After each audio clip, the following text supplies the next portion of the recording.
Good afternoon, everybody, and welcome to our second Digital ACE webinar. The first one was an overview, and now the second one is going to take us into the substance of the actual programme. If you didn't get to see the overview with me explaining what it's about, it might be worth you doing that, but we have got a couple of slides at the beginning to explain the process and how we got there. With Digital ACE, it's a huge agenda, so we just broke it down into different strands. And today's strand is about policy. Although many of you have started doing online delivery without a policy, I think it's now time we sort of reflect and go back to sort of the first stage, which would be really in the world before COVID. We would work out our policy and our resources actually before we got started. So that's why this session is first, and I'm really pleased that we've got Karen with us, ex-HMI, person who's been working with the ACL world now for quite a few years, so knows us well, but also with her experience has got an eye on what Ofsted will be looking at when they come out and visit you. So I'm going to hand over to Karen now. I am going to ask questions at the end. So I'm gathering up, so if you want to send them to me, please do it on the chat. So I hope all is well, and over to Karen. Thank you. Hello, everybody. Welcome to this seminar. Thank you, Sue. Really looking forward to talking to you, as Sue said, about the Digital ACE project, and particularly on policy. I think if we go back to September this time last year, we were tootling along in the new academic year, so building on the curriculum. And something that Sue said in the select committee this morning is that ACL, the world of ACL, prides itself in the face-to-face provision and what it can do. So, and thinking about the curriculum, sort of before everything changed in March, that many people saw that the technical sort of digital provision was ICT, was really for learners who wanted to improve their computing skills, perhaps to use the internet to enhance their employability, or to communicate electronically through emails with colleagues and things like that. And then, of course, it all changed in March, because then technology became the means to learning, and meant in fact, it also meant the means to for continuing your provision instead of actually just a subject. So as Sue said last week in the email, in the webinar she just talked about, technology quickly became a means to learning, and your ability to roll out the learning quickly was impressive, because what you then did was, what you were successful in, was minimizing the disruption for so many of your learners. And so this is why the UFI VocTech Trust and the HOLEX project is to support you in many of you providers who started from very little experience to those who also had more capacity. So this is why we're starting with the policy, and as Sue again explained in the webinar last week, that there was a survey that HOLEX and that you contributed to, and that informed what to put into into this project with the different strands. So we're starting with this webinar on policy. What we tend to do, we aim to review the main elements of your policy for your digital provision, what to include, and particularly how to review that against the current policies, because you will obviously have lots of policies already. So, and then the guidance that we've developed was developed with a group. I'm delighted to work with a group that had senior managers, and they have provided all sorts of tips for you from their experience in developing their own digital policy. So the question now really is to think about is, what stage are you at with your policy with the policy development for your digital provision? So I'll hand over to Charlie, who will be starting the poll. I believe is now open. So perhaps you haven't used or developed a digital policy yet, that you're still concentrating very much on the provision, that you may have started to think about digital policy. The third option is that you developed some digital policy documents already, and then finally it might be that you have confidently implemented digital policies for some years. So if you could just tick one of those, and we'll see how the poll's going. So now over to Charlie. Thank you all. If you can just select one of the options, that'd be brilliant. I've got 65% of you have voted so far. So if a few more of you, if you've not joined in, just choose one of the options. Okay, and so we've got 75% voted. So I'm going to close that now and share the results with you. So we've got the largest amount, 39% of you have developed some digital policy documents, 32% of you have started to think about it, 24% have not used or developed a digital policy yet. So I think you've all been focusing on actually offering the provision. And then 5% of you said you've confidently been implementing digital policies for some years. So the majority of you are sort of somewhere in the middle of thinking about it or starting to develop things. So back to Karen. Brilliant. No, that's useful. Thank you. And I think that's quite right. I think that that certainly there will be a lot of you, well, about a quarter of you, just about, who are still thinking, yes, we need to know what policy we have. We need to have a digital policy, but not quite ready to start it yet. So this is why I hope that will be relevant for you. I hope it will be equally relevant for those in the middle, as Charlie has said, and also for the few who think, yes, well, we've been doing it for some time. There will be some tips that you'll be able to pick up as well. So we had there were 9 of us in the working group. We started in July. And I expect, actually, if we'd answered those questions in the poll in July when we first met, that we would have covered all the 4 options between ourselves. So and that was the joy of the group, that everyone brought something to the table, from honest questions on where on earth do we start to, oh, I wonder whether this is useful. It worked for us, perhaps it'll be useful for the sector as well. So we had experienced principals, there were head of service, we had an experienced researcher, curriculum and quality managers, and some with many years of ACL experience, and some who were actually new to the ACL sector. And certainly as a former HMI for Ofsted, and the Adult Learning Inspectorate prior to that, I've spent about 18 years travelling up and down the country looking at the impact of policies. So I certainly must have read thousands of policies in the time, and I know what a good one looks like. But what I didn't know, because there hadn't been many, was specific policies on digital provision. So that was particularly interesting for me. So because we had to look at policy development from all different angles. So everybody learned from the participation, and I really would like to give my personal thanks to everybody in the group. It was really enjoyable, and they were very generous with their time, with their ideas, and indeed, as you'll find out later with the materials. So we had the first meeting when we had a scoping meeting, and then after that then we put together a draft. We had a look at that in the middle of August.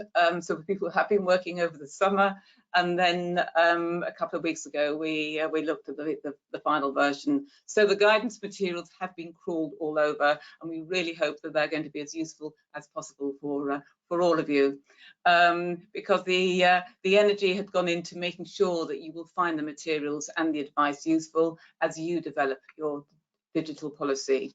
And then there were the case studies, specific examples, and we'll hear from Gillian Forrester shortly, which give you first-hand knowledge of their experience. So what we thought we would do is to start with looking at the actual policy cycle. It's always important when you're thinking of a policy, how it's going to work. But even before that, you need to think about, the first question we asked was probably the obvious one, was what is a policy supposed to do? Why have one? And therefore we needed to have a definition to work with, and we hope that will be helpful for you too. So what we're saying is that a policy sets out the parameters, or even the rules, if you like, of an organisation, which will help staff about decision making. So that's the parameters of, that's the purpose of the policy, so that you know with your digital policy what the minimum standards are, and particularly and the principles that you want to follow, and that the whole organisation will follow on blended learning and on online and blended learning, and indeed the use of digital technology throughout the organisation. And I think that was something else that I could see very much in Ofsted through inspections, and indeed since that, when I've been working a lot with governing bodies and organisations, supervisory bodies in organisations like local authorities, and that was the consistency. So what a policy will also do, it'll set the rules, it'll set the parameters, but then it makes sure there's consistent practice, and it also gives the staff the reassurance that they know what they're supposed to do to help them make those decisions. So and then it helps, so it provides a basis for making the decisions and also the actions that you need to take, and it's realised through the policy is realised through the implementation plan. So looking at this diagram we've got here, so we started with the sort of understanding the problems, the situation or the problem. It's deciding sort of where are you, what are your starting points of analysing the current situation, and then when you're thinking of your digital provision, well, what needs to change from what we know normally? What do we have to particularly consider, because you'll have policies galore already. So it's really thinking about looking at the policies you've got. What is the problem with the digital provision? What do we need to make sure that we do need to be able to achieve, so that we can have consistent practice that meets our minimum standards for digital provision.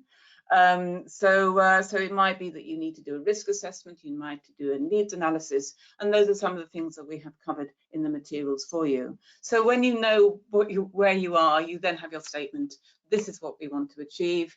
These are the aims of the policy. This is who it's for. And again, specifically for your digital provision, what do you need to make a difference in your digital provision, and what policy do you have? Do you need, what policy decisions, what policy statement do you need to make sure that that works? And then you implement it. Well, you have your plan first, so you have the objectives. What do you need to do to be able to make that statement happen? What difference do you want it to make? Who is it for? How will you make it happen? And what other policies do you have that you want to align with? And again, who are the key players, and what is the time frame?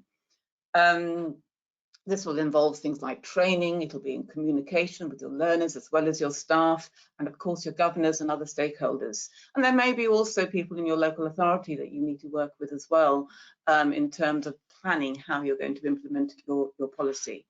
Then you roll it out. This is the implementation at the bottom of the cycle that you've got here.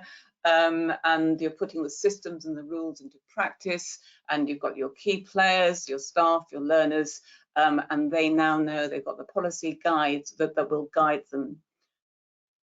So when that's out, then you need to monitor it to make sure it's happening as you'd planned it to. Is it working well? Is it working as we wanted it to?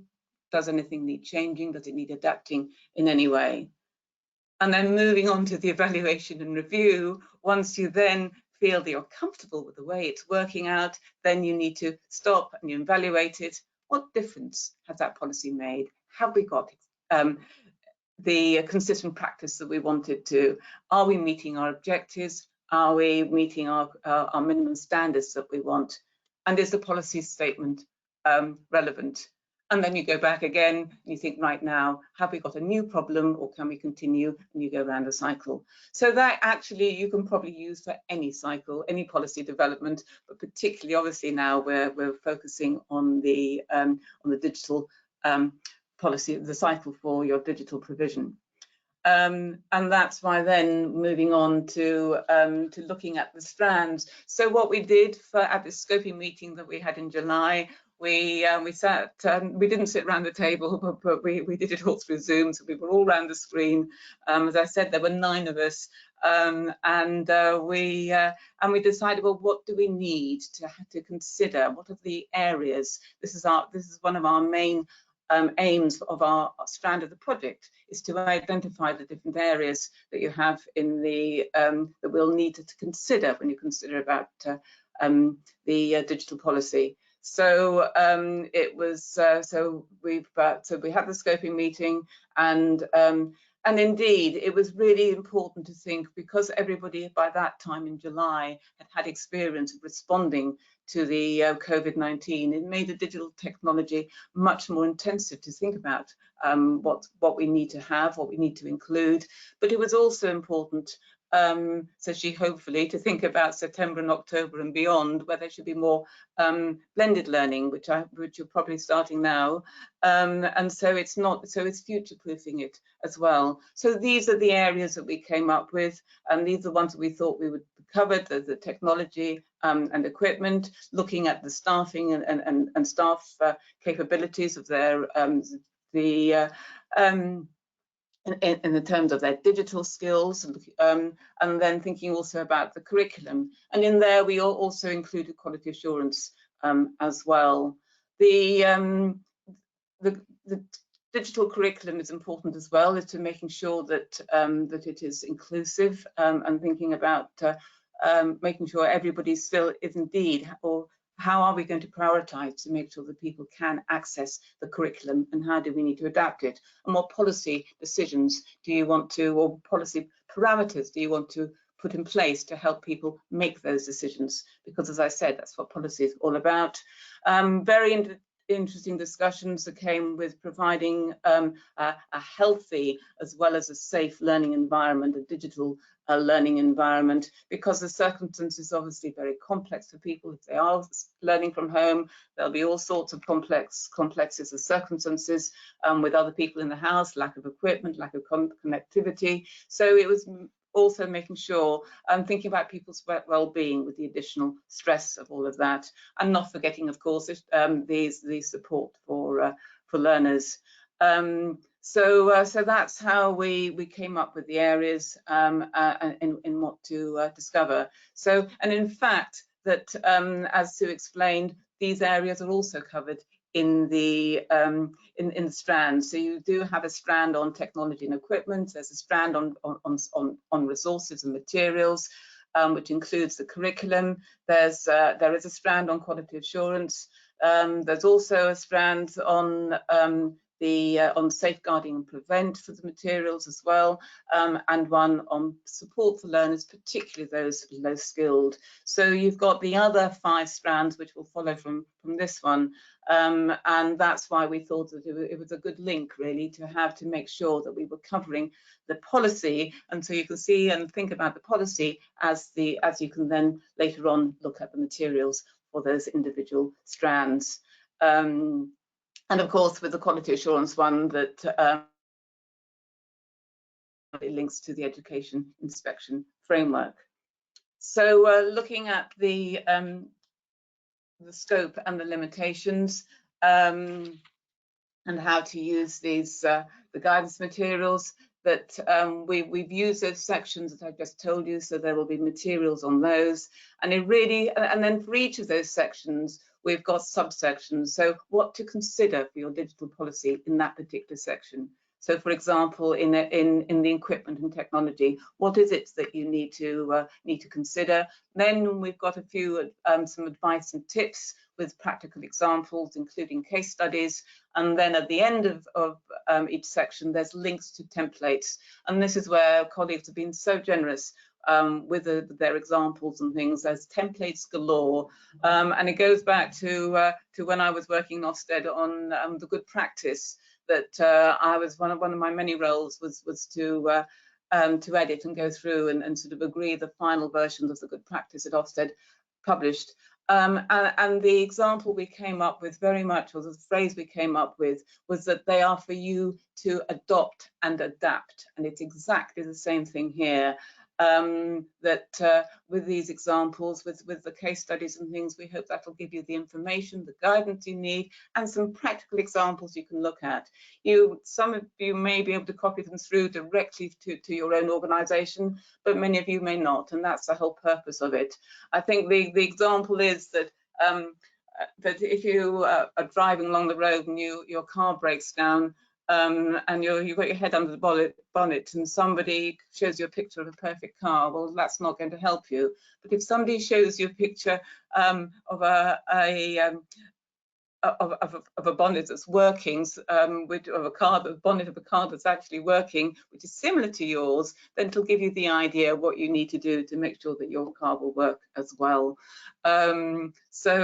It's not designed as a start to end read, which is exactly what Gillian will talk about shortly. You need to decide what you need, so you can dip into that section and just take out what's useful for you, because we haven't, this is where we've got the limitations, we haven't covered all eventualities, but our aim really is enough to get you started.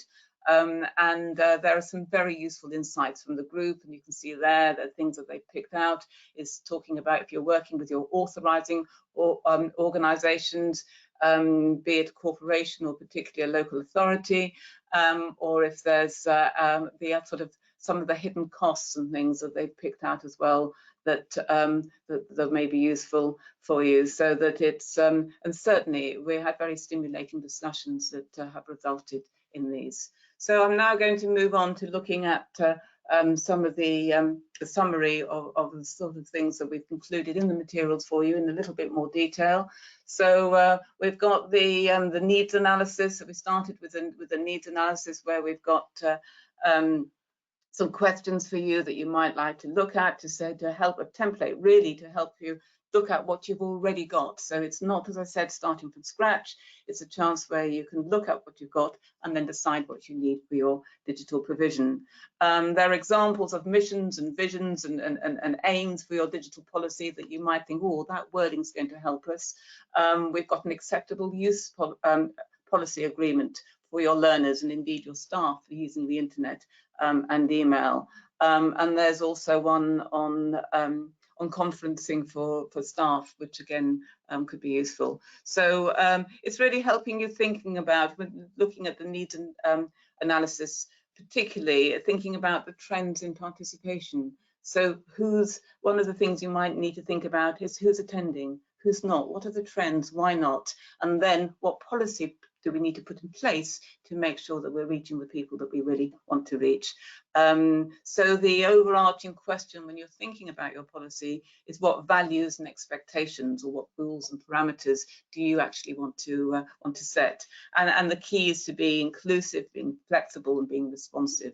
And how can you do that through your policy? And then there's also the practical question, is sort of, do you want to have a single overarching policy for your digital provision, or is it better to have an addendum or two to your existing policies? And absolutely no right or wrong answers at all in that. It's up to you. It feels what works best for you in your organisation. And I think that again, I'm not going to talk about Ofsted all the time, but an important question that I've really picked up very much from my work as an inspector, and again since is working with other organisations, is not to forget your partner providers. So how are you going to monitor, how are you going to work with them, which is the best way to work with them? Do you want to, will you check their policies? Will you put your own policies forward? Does that mean you have to adapt a service level agreement? How will you make sure that they're meeting the minimum standards and tackling the digital divide? How do you know, and how would you know, what do you need to put in place to make sure that they are also providing a safe and healthy digital learning environment? And would policy then, having a policy that you're asking them to look at or looking at their policy, you'll need the, is that how you're going to do it? So you've got the confidence that they are indeed doing that. So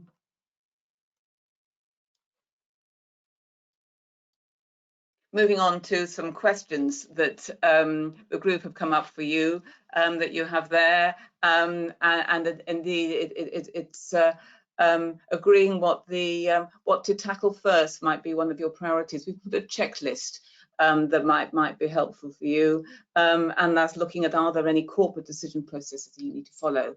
And that's where, if you in one of the annexes, we'd develop a checklist where you've got your priorities. What do you need to do for your priorities? Do you need to agree what to tackle first? Do you want to amend safeguarding? Is it your staff survey you need to do to see what their digital skills are? So there's a selection of things that areas that priorities you might want to tackle. And for each one, a typical sort of action plan of what difference will that make? What action do you need to take? Who needs to take it by when? And then what progress? So that might be a way that to help you answer these questions and to help you plan your implementation. So these are the questions. It's whether to have a single policy or little ones that you might want to think about. And there's certainly, as I've just said, you need to think about, are there any corporate or local authority decision-making protocols you have to follow? And indeed, is there somebody already who has a policy within your local authority or organisation that you can tap into and that you can use and you can work together on? Making sure that your digital training covers everyone. That includes governors, stakeholders and partners, as well as your partner providers. You will certainly have a safeguarding policy that includes prevent, but and it probably will include e-safety. But what about the additional risks?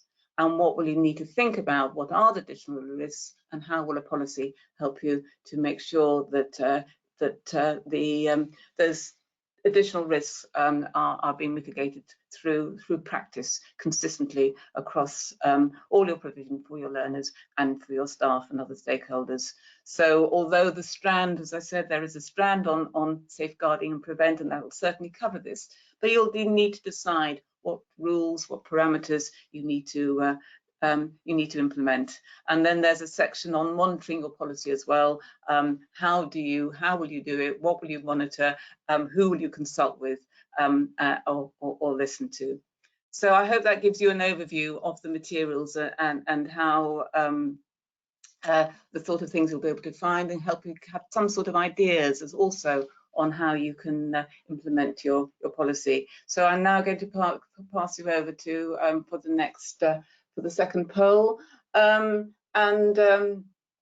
with that, what approach do you think that you will make? Will there be a standalone overarching digital policy? Do you think that will be right for you? Or do you think that you're actually going to add a digital section to the relevant existing policies? Or are you going to have a mixture of two, where you have one main digital policy with a few amendments to existing policies for reinforcement? Just to say, there is absolutely no right or wrong answer, which is why we as a group decided it'd be interesting to consider this. So because it all depends on how you think you will work within your own organisation. So I believe the poll is now open. So over to Charlie. Lovely. We've got just over half of you voted. So as Karen said, there's no right or wrong answer here. We're just interested to see how you guys are thinking you will approach it, or how you've started to approach it. So your first option is your standalone digital policy, adding a section to your relevant existing policies, or a mixture of the two with a standalone and also enhancing your existing policies. And we have got 68% of you voted. Any more for any more? No. Just over 7%. I'm going to close the poll and I will share the results with you. So just over half of you, I said you're going to do a mixture of the two. So you'll have a standalone digital policy and make amends to enhance your existing policies. 28% of you said you're just planning to add a digital section to your relevant existing policies, and 20% of you are currently thinking you will just have a standalone overarching digital policy. So back to Karen. Lovely, thank you, Charlie. No, I think that's interesting, because that does show that you're already thinking in what's going to be right for your organisation, and the poll shows that it's you will adapt to what you need to do for your organisation. So right now, so thank you for that. So Gillian Forrester from Newcastle City Learning asked me to introduce you to a case study on her experience on developing a digital policy, and she also wanted me to introduce an elephant. Okay, I put myself forward to do a little case study because I took on a completely new role from the 1st of July as the service manager within adult education. So I very much come from that very first sector of not having really been familiar with developing a digital policy before. So the elephant is very much about how I felt about this. We have information overload at this current moment in time. We're also trying to deal with lots of reactions to a moving feast in terms of COVID.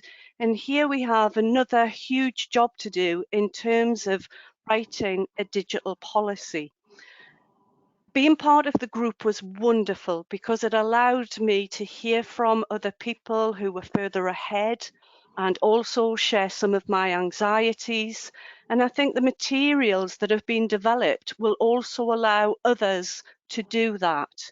So when the first draft of the materials came off my printer, this is when the idea of the elephant, the big job that I felt that I had to do, really came to the forefront, because the pages did it first, just seemed to be coming one after the other, after the other, after the other off the printer. So there seemed to be an awful lot to think about in writing this digital policy. But the other thing I wanted to say was I'm a practitioner at heart. So again, it goes back to what Karen said. What is the purpose of a policy? And really, if it's not implemented, if it doesn't make any sense to the practitioners on the ground, it tends to just stay as a policy document which is filed either electronically or somewhere where people don't really use it and use it to put things into practice. So I very much saw that document as something that was steering me to what we wanted to happen on the ground. But at the same time, we were already moving at a rapid pace on the ground. So it was almost like the policy was trying to catch up with what was already happening in practice. And that was just because of the very nature of the very remarkable situation that we found ourselves in at Newcastle City Learning. First of all, in my policy, I sat down with a blank piece of paper. I looked at everything that the organisation already had and said, what would the curriculum leads, what would the practitioners want from this document, because they are the audience for this document. And these are the people that I wanted to use the document.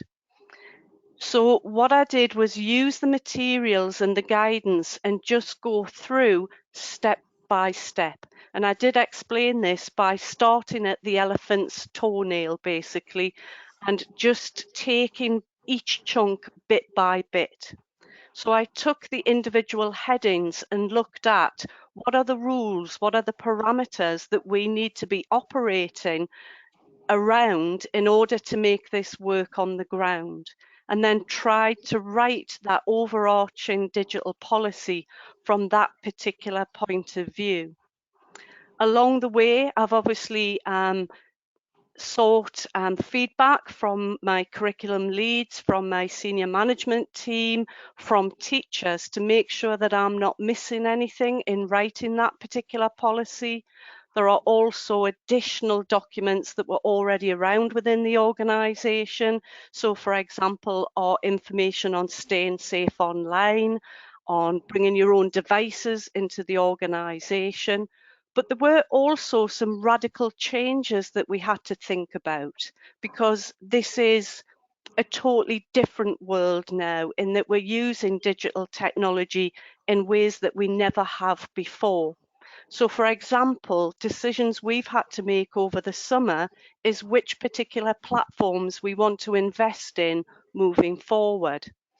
Where are we going to get the funding for additional equipment now that the learners are back with us, to address that issue of not excluding those people that just don't have the equipment?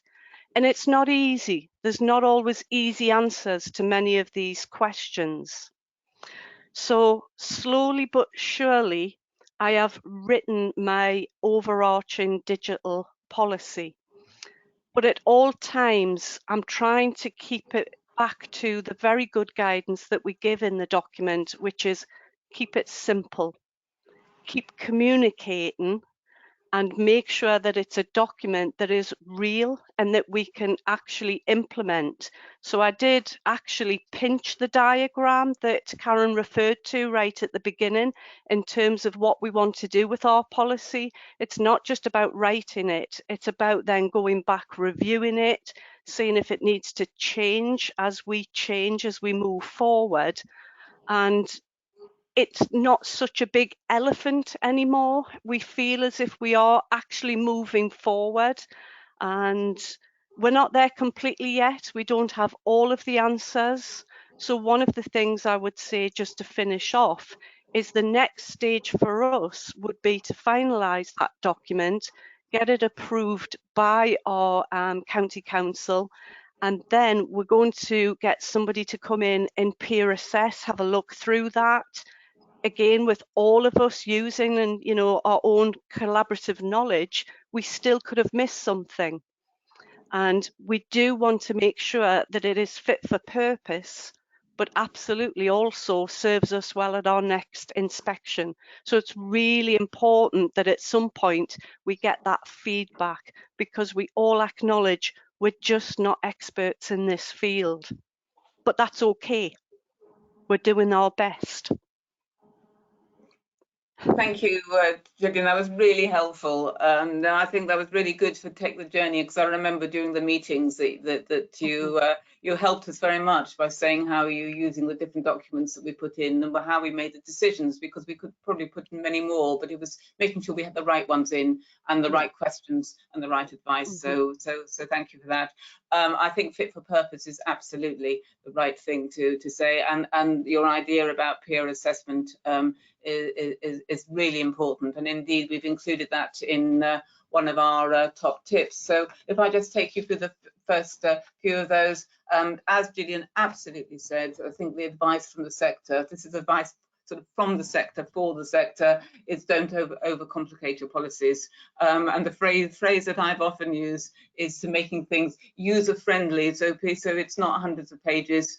It's something that people can pick up, they can read, they can get the messages that they need really quickly, and therefore it is useful. And if it's both of those things and it's used, then that will be a policy where you will be comfortable that it's going to make the difference that you want it to make. As we've already said, you don't need to start from scratch. There will be things there. There might well be things in your organisation that you have as well. For those of you who haven't started or are halfway through, you might want to go and have a look to see if there's other things in your organisation that they might have some ideas and a different angle perhaps on that you can on policy making for the digital provision that you can then make relevant to your ACL provision. We've already said that, and we've had the poll about the overarching, which seems to be the more popular one. But again, there isn't a right or wrong answer. So you might want to have a digital subsection, or you might want to also have a summary that people can have. So the important thing is that they get the messages quickly. They know what they need to do with those messages so that they can implement your policy as well. Gillian talked about taking the policy to be signed off, and that's again, it's quite useful at the start. I think that was a tip that we got. As you're starting out, make sure you know who needs to read it, who needs to sign it off, and there may be something that you might think that there might be things that you have to fight your corner, and it's important that when you are doing that, you're making sure that you're helping people to understand as they look at your policy that it comes from the ACL perspective, that they understand the ACL perspective. So if I pass over to Gillian for the other tips. So in terms of the other tips, I think this one is absolutely crucial. I've already said that very much when I was writing my policy, I was very aware of the audience, because if there is any kind of bugbear that I've ever had previously, is reading policies that as a practitioner I just couldn't understand or make head nor tail of. I really didn't know what it was asking me to do as a practitioner.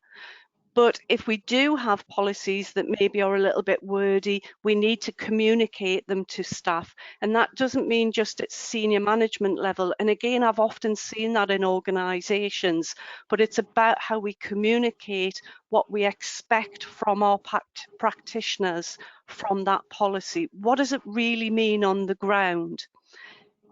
Yes, we have to pull together all existing policies and policies that might overlap with that overall overarching digital policy. So we've tried to make sure that we pull those all together and that it isn't confusing, so that they are all linked.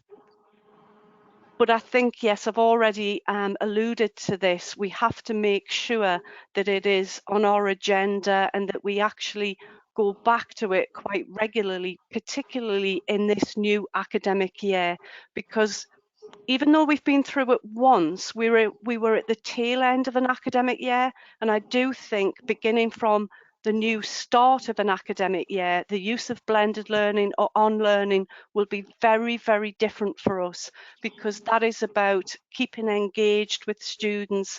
It's about delivering that powerful knowledge of the curriculum, which, to be honest, was already delivered face to face previously. So it's very much something that we're going to have to go back to over and over again over the new academic year. I think that covers both points 7 and 8. It's a living document. It's something that's very high on our agenda moving forward. Yes, we haven't done that yet in terms of putting things on the website, but that's something that we definitely will be looking to do. But again, I think that, you know, the whole of the sector just needs to work together on this, because we have so much going on at this moment in time.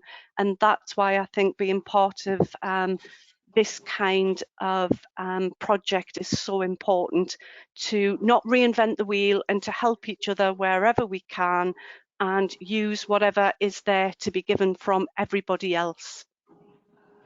That's lovely. Thank you. Thank you very much, Jill. I hope that those will resonate with a lot of people and think, oh yes, that's something that we need to remember. There are some resources where we said that there's obviously some templates and things, blanks and examples and things that you might be able to use, but we've also included some reference as well. So there's JISC, and you've got the link there to a rather interesting article on the SAMRA or SAMR model of substitution, augmentation and reading needs, modification and redefinition, which was developed on the use of digital technology and how it was transforming classroom-based learning. So once you're on that JISC website, there'll be other useful documents, I'm sure, that and articles that you can look at. You can see that we've got quite a few from the Department for Education, particularly on some of the health and safety information that you need. And again, if you link on these, they will be updated. I'm sure there's going to be a lot updated from whatever's happening and decisions that they're making today and tomorrow and next week and beyond. So it's important for you, as you're looking at your policy, reviewing them, to make sure you are absolutely up to date. So we hope those will be helpful for you as well. We've talked about this project being funded through the UFI BOCTEC Trust. And so again, there's some blogs there, and once you're on that website, that should be useful as well. And then we've included a couple of models on looking at documents, and Nesta has some good models for you that might help you as well. So there's just a few of those, and I've also noted to remind you also, to tell you also, that we've included some links to your local digital skills partnerships where they are available, and that again will it's important to be local, as we all know at the current time.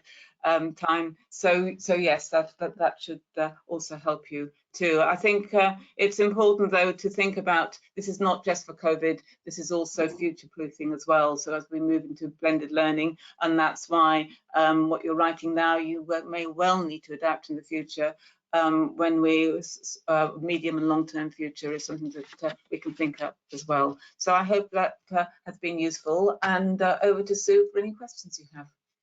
Yeah, Karen and Julian, that was brilliant, actually, a really good overview. And so what we'll end up, in a couple of weeks' time, is with guidance documents on several of the main strands, which this is policy. we'll have one on technology, we'll have another guidance document on safeguarding, and we'll have a guidance document on, you know, working with those who have got low skills. So in the end, you know, in the next couple of weeks, we'll have a full set. And I'm very taken by what Gillian said. I hope not too much paperwork. You know, each guidance document will be about 10 sides, but there will be lots of annexes that you can pick into and adapt and adopt. So what we've tried to do with this set of materials is to make it really useful to you. And that's why having practitioners, you know, heads of service working on each strand has been really, really important to us. But there are still, you know, some questions around, right? You already spelled out, Karen, about, you know, why do you need a policy? You sort of do need a policy because you've got to write an action plan, people got to do things, yeah? But I must admit, my trick of having policies, whether being government or a college principal or even in the local authority, was to demonstrate to somebody else why I want resources. So, or why I want to do things in a certain way. So I know that many of you, you know, still have trouble over your local authorities not letting you use Zoom, or even, you know, Google Teams or Google Classroom. Well, if you've got a policy that has been, you know, that is similar to other policies in other local authorities, you can say to the people who are, you know, are in that computer says no mind, right? This is why we need a policy. You know, this is why we're doing it. You know, we're not doing it because it's a whim that we think is good. We're doing it because we won't get government funding without it. And that's why the policy is really important.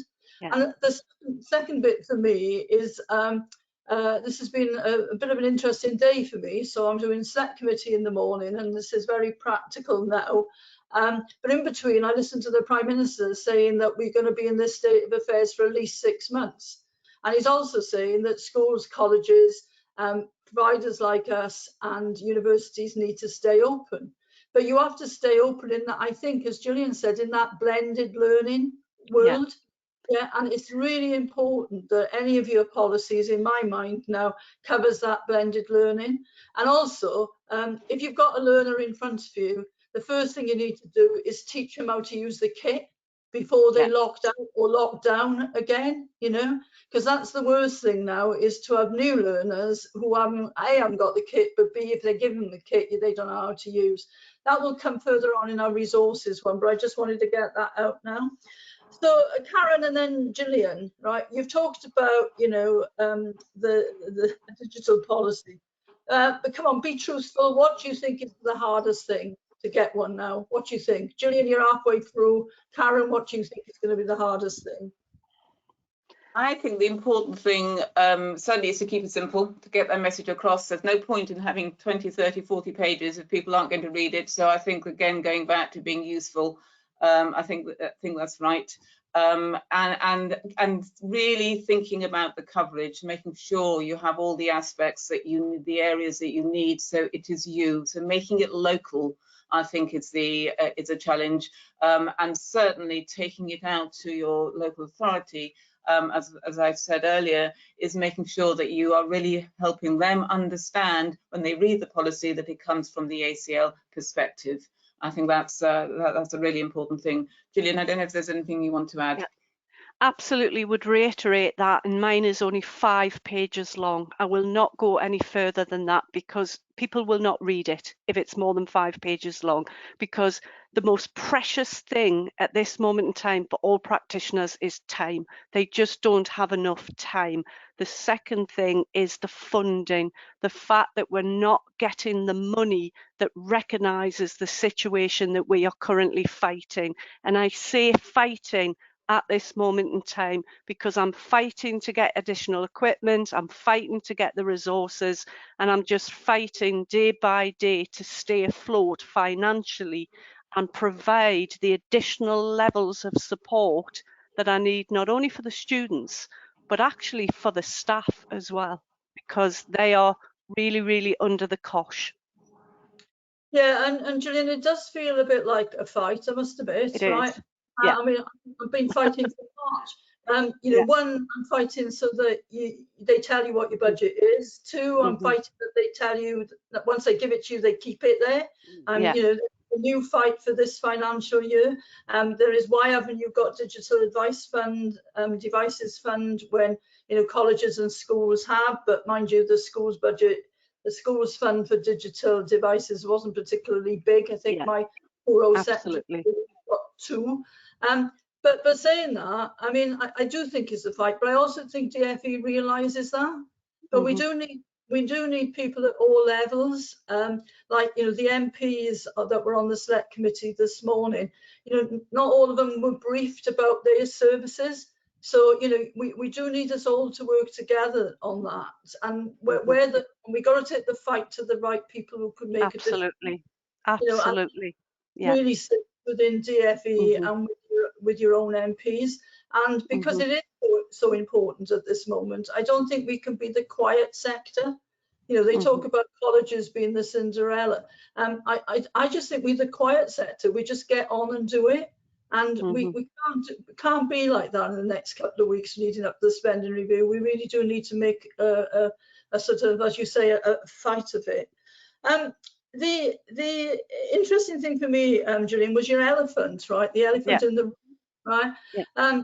We used an elephant actually 20 years ago this month, and it was about skills for life, about literacy. We wanted a policy to last 20 years, right? And we were thinking of like which animals of that sort of longevity and what you do to keep that animal going. And in a way, the elephant in the room is not an issue. The elephant in the room is really, we want a digital policy that's going to last us a long time. Yeah. Right?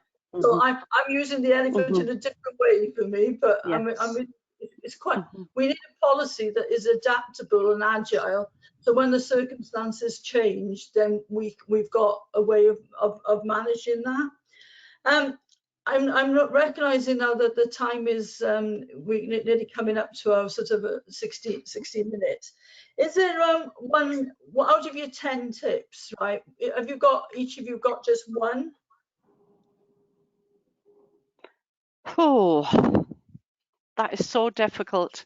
I mean, for me, it is definitely making it manageable for practitioners at every level and helping them to make this less stressful for them in terms of all of the different things that they are worrying about now that we have moved to online learning, and at the same time ensuring that we still deliver a high quality learner experience. Okay, that's good. Karen? No, I've been looking at them and thinking, I think that particularly a policy should be supportive. It should provide the staff with the support so they know what to do. So it does need to be simple. It needs to be memorable. So if they suddenly have a query, something comes out of the blue and they think, oh, I know what to do because it's written down, there's those parameters I can work within. So that certainly I think would be, so don't overcomplicate it, make it memorable and communicate it. I think I've got 3 tips already, and the 4th one is to review it, learn and adapt, and make sure that it's always current. So just have a view now and again. So those would be more than one. Brilliant. So for the project, for the UFI VOC Digital ACE project, we've got now a series of these webinars describing what's going to be in each of the guidance documents. After each webinar, the guidance document will be sent out. This one's, because it's the first, will come out probably closer to Friday, because we need to go to our steering committee and make sure that it's signed off. So for you out there that are listening, please look out for Charlie's emails, which will have the links to the guidance document and these useful annexes. We've got, like I said, 5 more of these left, and then we will be running some training sessions for staff, and we will also be offering an advisory service to services that want some specific help. So this is new for us all in a way in HOLEX, because we've never really run a sort of a development program in this way before. So I hope the take up is really good. And then running alongside that, although we'll have a quality webinar for this particular project, we've also asked Ofsted to come and talk to us about and run a webinar with us on their pilot at the moment for these visits they do, the Ofsted visits. And part of that, they will also be talking about digital, and that will be sort of next week. So sorry we're having to talk to you all the time through like Zoom and webinars, and I just hope it is working for you, and we're not providing you with probably too many, but this is the only real way, you know, channel we've got to get information out to you. But please, you know, do keep emailing me and Charlie if there's anything else that you can think we can do. And don't forget, I've asked you a couple of times now, and many of you have done it, but I'm always open to the odd case study, just the odd 5 lines that I can use in different places. So because it always gives me a better argument to use with politicians or with the Treasury or with officials in DFE, when I can say, well, this centre is doing this, you know, this centre is doing this. And on the digital and learning at the moment, I'm already getting feedback that, you know, although you've got quite a good take up on your digital offer and learners are coming back through your doors, it does look like, you know, the level 1 learner, and I want to sort of see if this is true, the level 1 learner is finding it more difficult to present themselves. And it'll be interesting to find out from you, you know, what is the learner, who is the learner that's coming forward in this sort of digital stroke COVID-19 way that we've all got to work now. So thank you for your time, everybody. I hope you found that valuable. Charlie will now have a feedback sheet when the webinar closes. And Karen and Julian, I'm going to give you a clap. It's a virtual clap, right? Thank you. If we were in a good HOLEX seminar, it would be a very loud clap, and people would be very happy with your presentation. So thank you. So over to you, Charlie, now to close. Lovely. I'm just going to say thank you ever so much all and to our presenters today. On terms of the feedback, we had a few of you who didn't quite read the rubric. So 1 is the least positive and 5 is the most positive. So if you think it was great, give it a 5 all the way through. If you didn't like it, give it a 1, because I had to reverse somebody's answers last time. But thank you ever so much all, and I'm going to end up now. Thank you. Bye. Bye, everyone. Bye. Thank you.